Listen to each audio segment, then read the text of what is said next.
The city of Voron Prime glittered like a jewel under the artificial suns of the Duel orbiters. Skytrains crisscrossed the horizon, carrying merchants, soldiers, and diplomats through the sprawling metallic metropolis. Alien languages intertwined in the air with a mechanical hum, while drones patrolled the skies in synchronized formations. The galaxy's most advanced technology had birthed a civilization of wonders. Yet tonight it would all fail. Commander Xylix of the Krivian Guard, a six-limbed enforcer with chitinous armor, scowled as he surveyed the chaos unfolding in the central plaza. The human was there again. That scrawny, unassuming human who had single-handedly turned every skirmish into a disaster for the highly trained Krivian forces. The Council had thought humans primitive, a primitive species whose biology would be too fragile to survive interstellar warfare. Xylix's scanners, humming with precise alien efficiency, reported nothing unusual. Nothing. But the human, whose name was Walker Kane, had a reputation that defied reason. Every time he appeared, Krivian shields failed, plasma cannons misfired, and tactical computers short-circuited. And tonight, Kane was in the Central Data Nexus, a massive cylindrical tower that stored the collective intelligence of Voron Prime. "Commander," hissed Xylix to the officer beside him, "deploy the energy nets. Lock down every exit. He cannot reach the core." "Understood, sir," the officer replied, her multi-jointed fingers dancing over the console. "But what if he's—" Xylix did not finish the thought. No one ever finished the thought about Kane. He simply appeared, drew his weapons, and reality bent around him. Walker Kane strode into the Nexus with the casual confidence of a man walking into a tavern on old Earth, revolvers holstered at his hips. His brown trench coat swayed with each step. To any observer, he looked ordinary, thin, almost fragile, with hair that refused to obey gravity. But Walker had a secret the galaxy's finest technologists could not predict.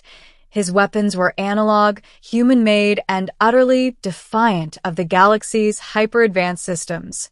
"Evening, friends," he said, voice calm, tipping his hat to a security drone hovering beside the doorway. "Mind if I do a little redecorating?" The drone whirred to life, sensors glowing, preparing to fire. Kane smiled faintly and drew his revolvers. The mechanical whine of the drone sputtered, and sparks erupted from its circuitry. Across the Nexus, automated defense turrets misfired, striking each other, while force fields shimmered and collapsed like soap bubbles. The most advanced AI in the galaxy, tasked with defending the Nexus, locked up entirely, its logic loops caught in recursive panic. Xylix growled from the observation deck. "Impossible. How can he?" Kane's revolvers spoke in clicks and pops. Not energy blasts. Not plasma discharges. Just good old kinetic bullets. But each shot, precise, deliberate, interrupted the complex energy flows that powered the city's systems. Nanotech swarms froze mid-flight. Security protocols shut down mid-calculation. Every advanced weapon the Krivians had invented failed the moment Kane chose to stand his ground. The Council of Voron Prime had underestimated humans for centuries. Kane's species lacked energy shields, anti-gravity armor, or neural enhancements. They had weak bones, limited lifespan, and no psychic abilities. Yet, in the face of ultimate technology, humanity's simplicity became its strength. Walker's revolvers did not interact with plasma grids or quantum encryption. They obeyed only physics. Xylix activated the gravity field traps, forcing Kane's feet to stick to the alloyed floor. "Your tricks won't work here, human," he shouted, voice booming through the plaza's amplifiers. Walker tilted his head, glancing at the shifting energy field. "Funny physics doesn't really care about your grids, Commander." He fired once, twice, then the gravity field flickered.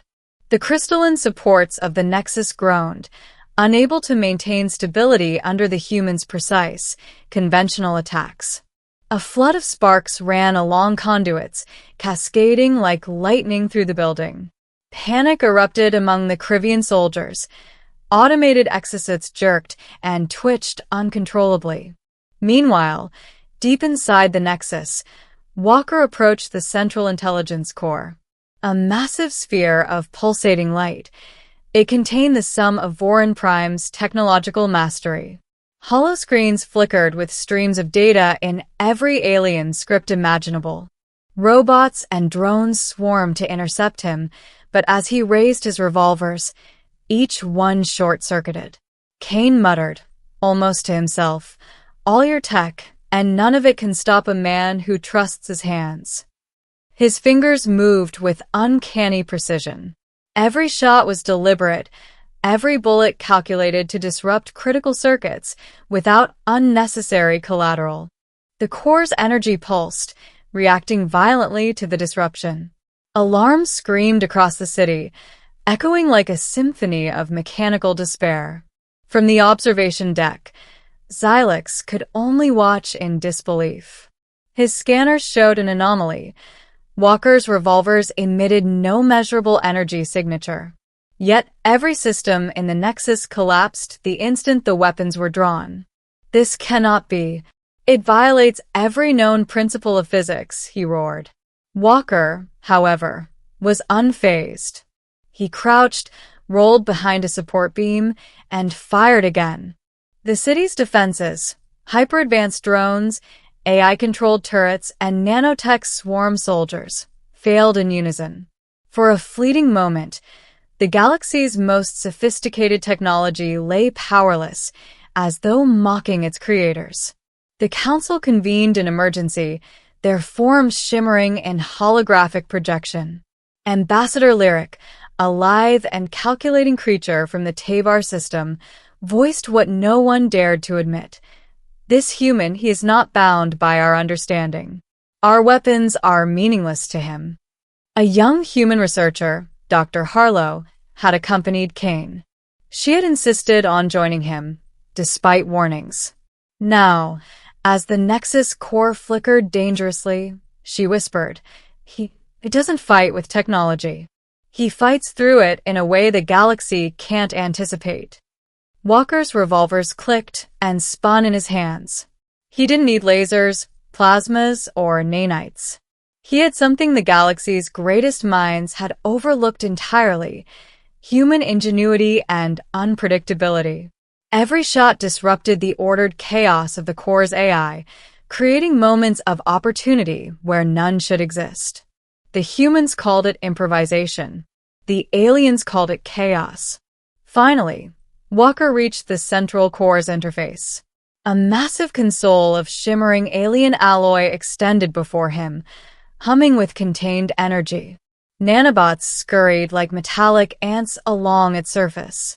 He took a deep breath and, with no hesitation, fired.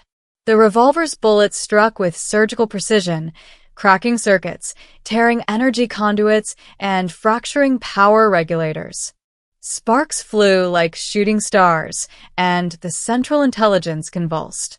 The AI, designed to anticipate threats a millennium in advance, was now paralyzed. Walker Kane straightened, hands resting lightly on his revolvers. "There," he said simply. "All yours now if you know what to do with it." Xylix stormed into the core chamber, claws extended, rage in every movement. "You dare?" Walker raised an eyebrow. "I dare because you can't stop me." The human simplicity was his ultimate weapon. No programming could predict him. No quantum encryption could defend against him. No alien physiology could match him in terms of sheer unpredictability. The Krivian commander lunged, but Kane's revolvers barked. Sparks arced from Xylix's armor. He staggered, finally hitting the floor. Walker turned to Dr. Harlow. "We need to shut this down manually. All automated defenses are toast." Together, they worked with human tools, simple wrenches, analog controls, and old-fashioned engineering know-how. In the space of an hour, they stabilized the core, not by overpowering the technology, but by understanding it differently, approaching it with logic the AI could never anticipate. The council watched, stunned. Their most advanced weapons, their most brilliant minds, had been rendered obsolete by one human with 2 revolvers and a calm demeanor. As dawn broke over Voron Prime, the plaza was quiet. Sparks still drifted from fried circuitry, and drones hung motionless in the sky like forgotten ornaments. Citizens, both alien and human, gathered to witness the aftermath. Walker Kane holstered his revolvers, dusting his coat. "Sometimes," he said, smiling faintly, "you just need to trust your hands." The council approached, cautious and humbled. Ambassador Lyric bowed deeply. "Human, you have proven what we could not conceive. You have humbled the galaxy." Walker tipped his hat. "Glad to help." Dr. Harlow laughed softly. "I knew humans had their uses." Xylix, battered and humiliated, glared at him. This is not over." Walker chuckled. "Maybe.